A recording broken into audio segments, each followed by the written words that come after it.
Hello, and welcome to a Pokemon XD Yellow Darkness video, where today we're going to be completing the game with the Azumarill line.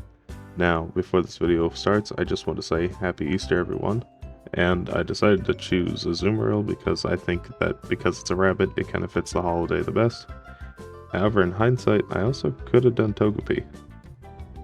Doesn't matter, maybe next year. Anyway, I do think that Azumarill is going to do quite well, but before we get to that, let's go ahead and go over Azuril, who has 50 HP, 20 attack, 40 defense, 20 special attack, 40 special defense, and 20 speed, and gets access to mostly normal and water type moves, as well as Ice Beam and Blizzard, and a couple fighting type moves, surprisingly. But the big thing to note is that because we are starting at a Marill, it doesn't actually get Water Gun or Tackle, it only gets Bubble as its attacking move. And the other key thing to note is that it is not yet a water type. Azuril is a normal type, meaning that I don't even get Stab on Bubble. And while it's not really shown here, this is a friendship evolution. That means that it needs to be up to 220 friendship before it'll evolve. And now usually I would set a Pokemon's friendship value to its standard value of usually 70, with a few exceptions. But in this case, because I don't want Azumarill to take up most of the time in this run. Anyway, we move on to our Azuril in particular, which has a brave nature, raising its attack but lowering its speed, which is a little unfortunate because I really want to outspeed threats further in the game. However, the attack boost does kind of help because it gets access to the huge power ability, which doubles its attack, meaning that 10% is definitely going to be very useful for guaranteeing one-shots that wouldn't otherwise be possible. And according to Bulbapedia, it gets Splash, Tail Whip, Charm, and Bubble by level 10, which is really unfortunate, but after nearly 40 minutes of training, we eventually get to become a Marill, which is a much needed upgrade from Azuril because Azuril is incredibly weak. Unfortunately, we still don't have a physical attacking move, so we won't be able to use huge power, but with a new evolution means new stats. Marill has 70 HP, 20 attack, 50 defense, 20 special attack, 50 special defense, and 40 speed, which unfortunately means it didn't get any stronger at attacking. However, its defenses are a bit better, its speed is a bit better, and its HP is quite a bit higher. So its survivability has gone up quite a bit, so hopefully we'll be able to get to Azumarill without too much issue. Anyway, because our type variety is so awful at the moment, I decided to go ahead and teach Mimic over Splash, and at level 15, Marill learns Rollout, which I teach over Tail Whip, and then I go into the battle against the Old Man.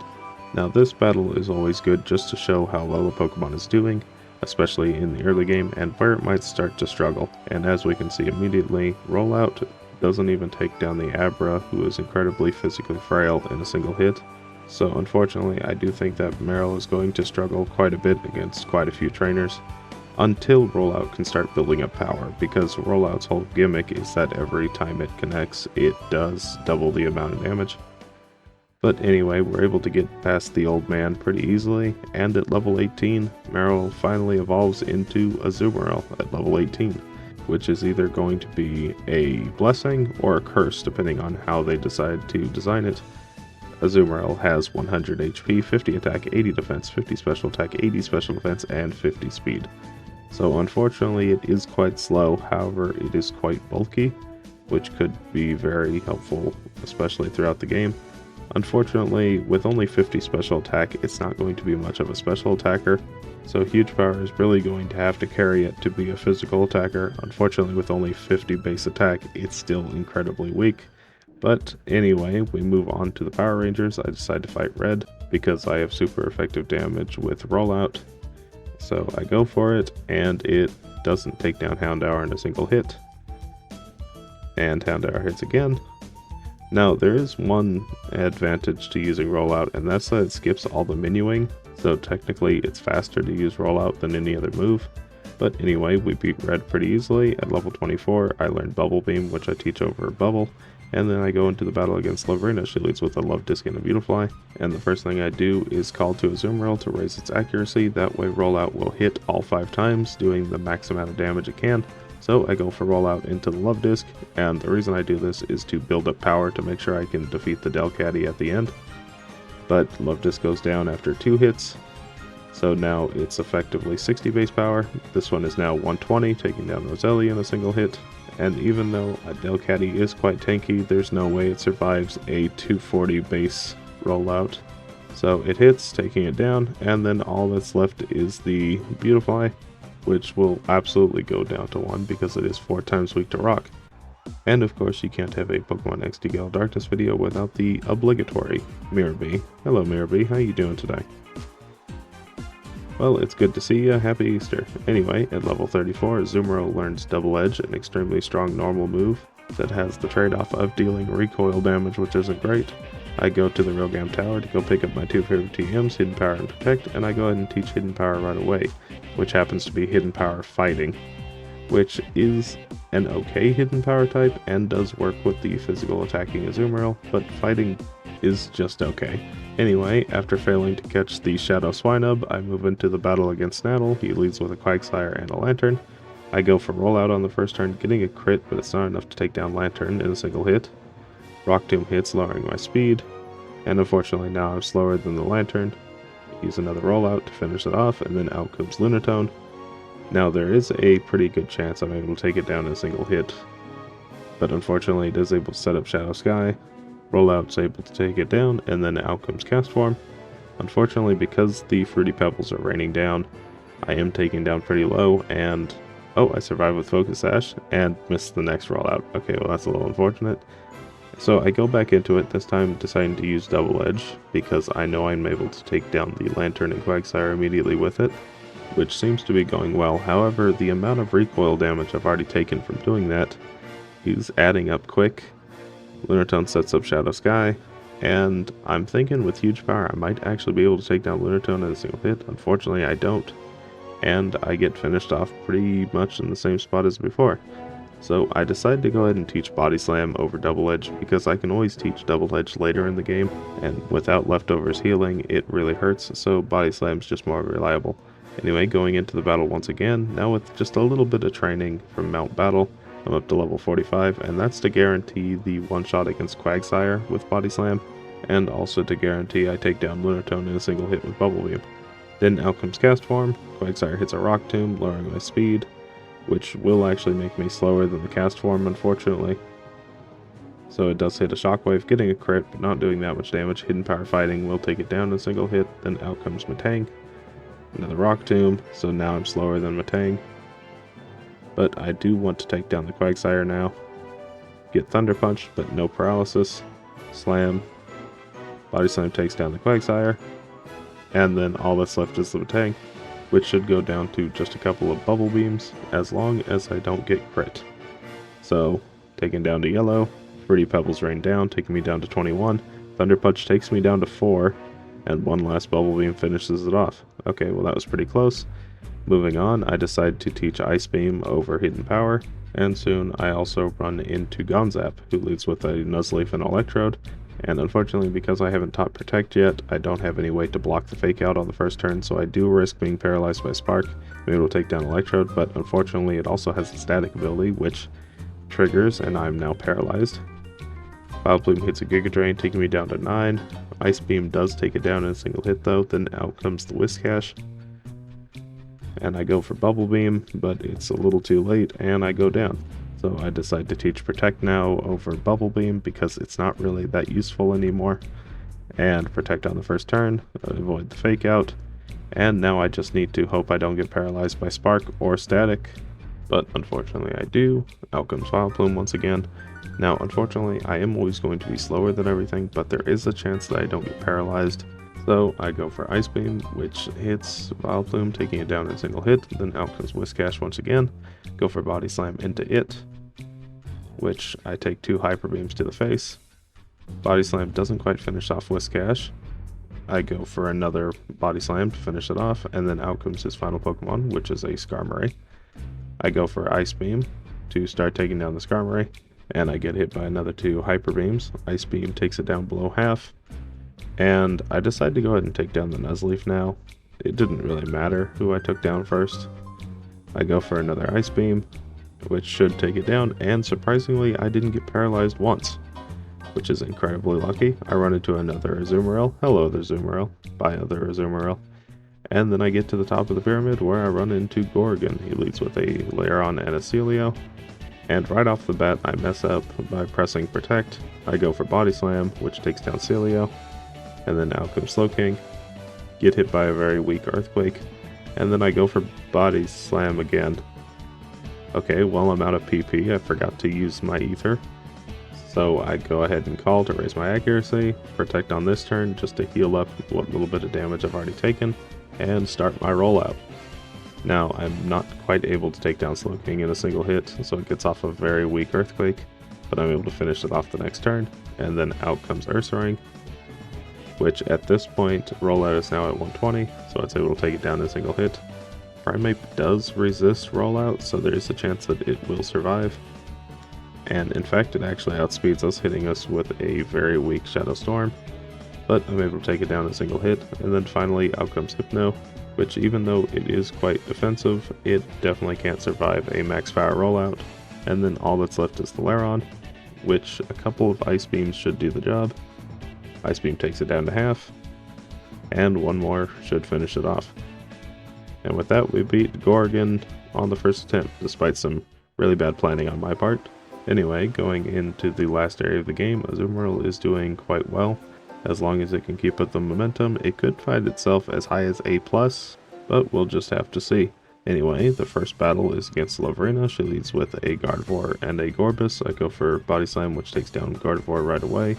Then out comes Roselia, and because I'm a female, I need to take down Roselia right away as well. And then out comes Farfetch'd, which, because it can set up Shadow Panic, I need to get rid of quickly as well.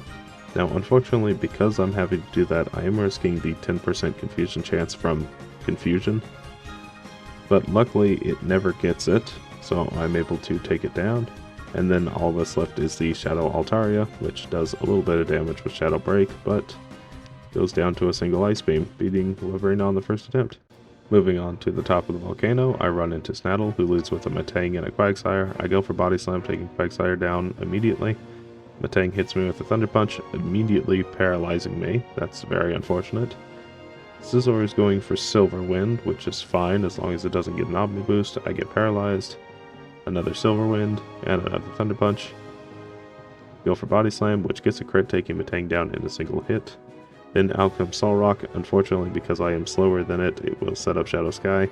Now, I really need to see how much damage I actually do to Solrock, because if I'm able to take it down in a single turn and not be paralyzed, I know I can get through this part very easily. So I go for Ice Beam, and it's only doing a little over half, so I will always have Shadow Sky set up unless I get a crit on it. Solrock takes me down to 23, and Scizor finishes me off.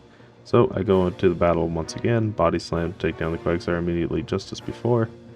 But luckily, I don't get paralyzed by Thunder Punch this time. I go for Protect. That way I can stall out Scizor's Silver Winds. I go for another Body Slam, which happens to crit again, taking down Metang immediately, which is quite helpful. Then out comes the Solrock, which I already know I don't take down with a single Ice Beam. However, now that I outspeed, it can only set up Shadow Sky and not actually deal damage to me. And I go ahead and use Protect to stall out the Shadow Sky turns, as well as getting rid of the Silver Wind PP. Anyway, I go for Ice Beam once again to finally finish off the Solrock, and then out comes Castform, and another Silver Wind. Pretty Pebbles rain down, and I go for another Protect. And even though this is just to stall out the Shadow Sky, it does allow me to see what the next moves these Pokemon are going to use. Castform is definitely the bigger threat with Thunderbolt, so I take it down immediately. And Scizor is just using Slash, which can be dangerous with the high crit rate, but I don't think it's too big a deal. Starmie does outspeed me, doing a little bit of damage, but I'm able to take it down with Body Slam. And then all that's left is Scizor, so one Body Slam takes it down to yellow, and another one finishes it off. So with that, we beat Snaddle fairly easily. Moving on to Ardos, he leads with a Shadow Swallow and Alakazam. I go for Body Slam to take down the Alakazam right away, and Swallow goes for Shadow Sky. And out comes Kingdra, which could be a threat depending on if I'm able to one-shot it. I go for Protect to hopefully evade a Shadow Half. Unfortunately, it just goes for Shadow Break, which isn't great, but hopefully it doesn't use Shadow Half like it just has. And I'm now down below half health. I am able to take down Kingdra guaranteed though, Then out comes Heracross. And now that Swallow has to charge, I decide to take down the Heracross immediately, and then out comes the Shadow Electabuzz, which I am in danger of being outsped by, but I'm not sure yet. Another Shadow Half is quite lucky though. Electabuzz will go down to Ice Beam probably. Unfortunately, it is actually faster than me and hits its own Shadow Half, so I know I'll be able to take it down with Ice Beam, with a crit. And then finally out comes the Shadow Snorlax, which I'm not sure if I'll be able to take down with a single Body Slam. It does take it down quite far, but unfortunately Shadow Wind finishes me off, and this is now attempt number 7. So what went wrong? Well, it really comes down to Swallow and Alakazam right at the beginning. And Swallow is always a gamble because it's either going to use Shadow Half or Shadow Sky most of the time. If he uses Shadow Half and I don't protect, I get taken down to half health, and Alakazam takes me down to about a quarter with Thunder Punch, which isn't a great way to start it, and unfortunately it's a really hard mountain to climb back up once that happens. If it uses Shadow Sky, and I guess correct, I can take down Alakazam immediately and then protect the next turn and hope that it uses Shadow Half that following turn and not Shadow Break. But unfortunately, that's all it is a gamble on Swallow most of the time.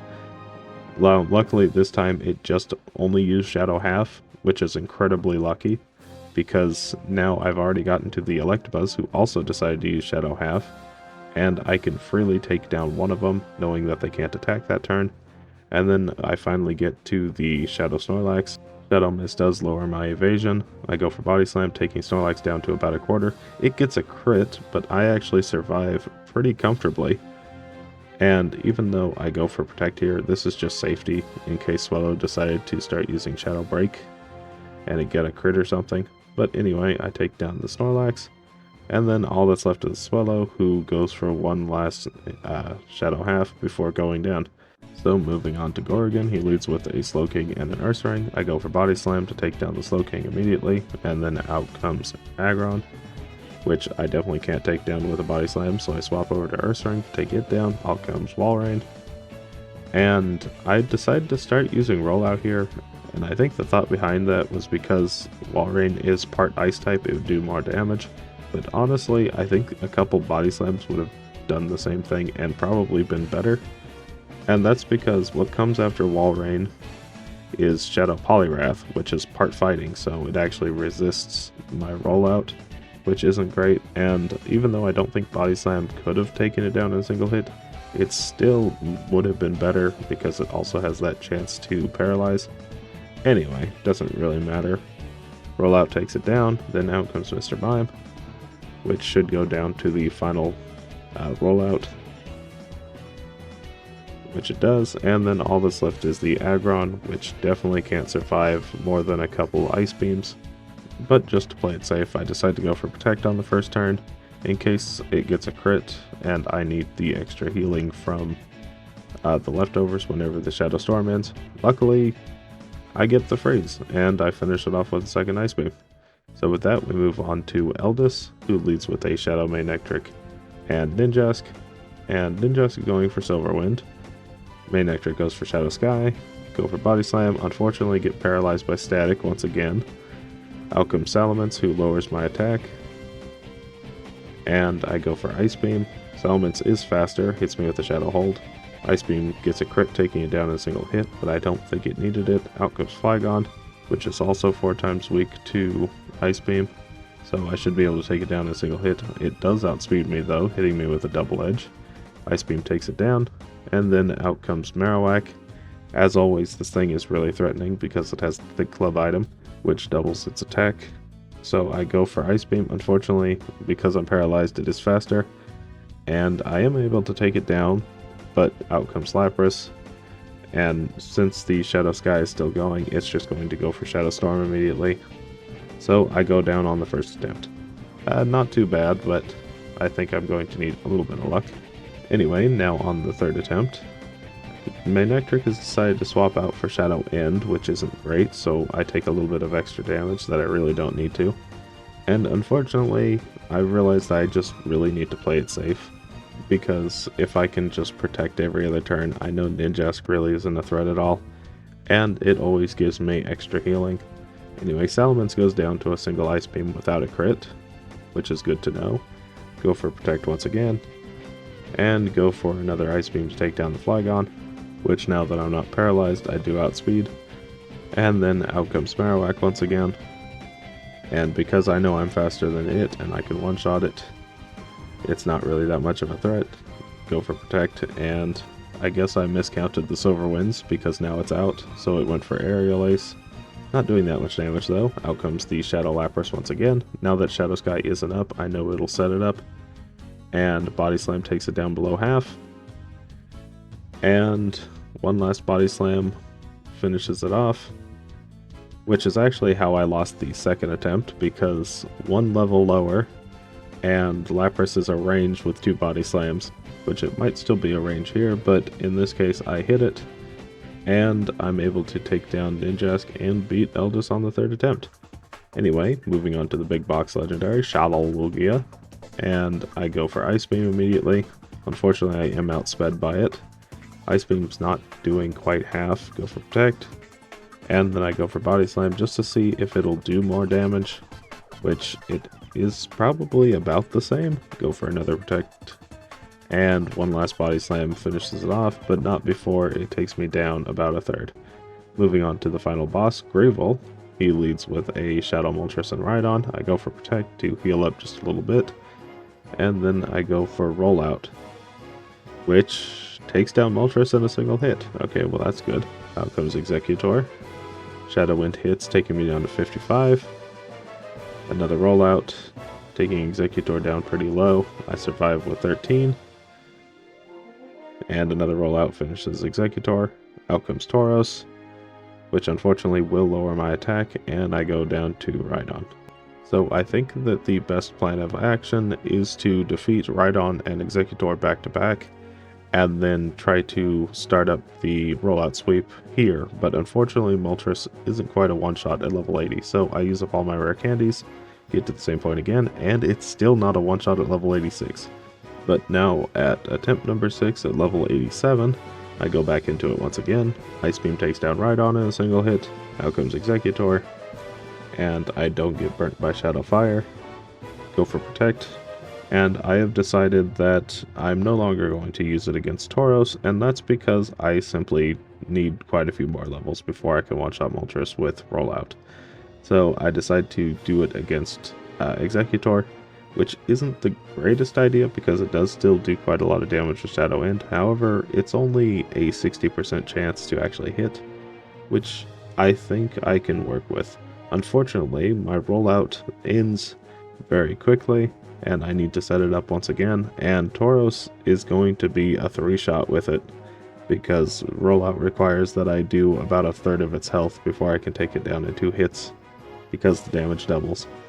So down comes the Fruity Pebbles, hits me with a Shadow Rush, taking me down to 32, Rollout finishes off Tauros, but unfortunately this is looking like a dead attempt as well.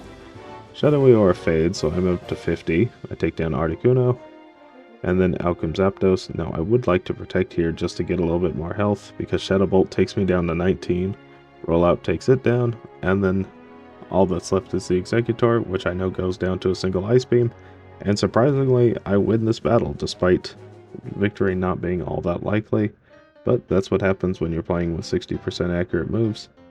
Anyway, how well did Azumarill do?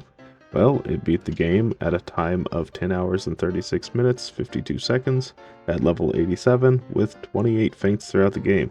So, honestly, not too bad. I do think Azumarill has quite a few good things about it.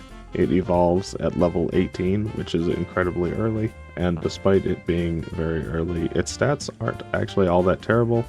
Having 100 HP and pretty solid defenses means that it can survive most things, and being a water type is generally pretty good as a defensive type, and its move pool is quite decent as well, getting access to water and ice type moves, most importantly. However, it does have quite a few issues, the first being Azuril. Because it's a baby Pokemon, it doesn't have great stats, and on top of that, it's a friendship evolution, so had I not raised its happiness artificially, it would have taken much longer in order for it to evolve into Marill, and I really didn't want to drag down the whole line by Azuril just being bad. I think Marill is an okay Pokemon, but only having 20 base attack and special attack is incredibly bad. But I think the worst thing is that their speed stat is mediocre, which means that they are often outsped, especially in the late game, by things that could easily be taken down in a single hit, but without the speed, it can't do it. And the nature didn't help in that department either, making it slower. But I do think that the attack was probably quite helpful. Anyway, if you did enjoy this video, consider liking and subscribing. If you have any Pokemon suggestions, please put them down below. Thank you so much for watching, and bye!